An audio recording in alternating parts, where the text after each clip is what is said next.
شروع کرتا ہوں اللہ کے نام سے جو بڑا مہربان نہایت رحم کرنے والا ہے۔ حضرت معاذ بن انس جہنی رضی اللہ تعالی عنہ سے روایت ہے کہ رسول اللہ صلی اللہ تعالی علیہ وآلہ وسلم نے فرمایا،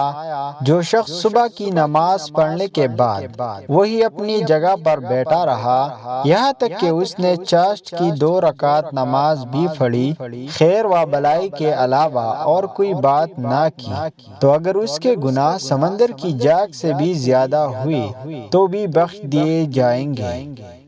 حضرت انس بن مالک رضی اللہ تعالی عنہ سے روایت ہے کہ رسول اللہ صلی اللہ تعالی علیہ وآلہ وسلم نے فرمایا، جس کسی نے چاشت کی 12 رکعت پڑھی تو اللہ تعالی جنت میں اس کے لیے سونے کا گھر بنائے گا۔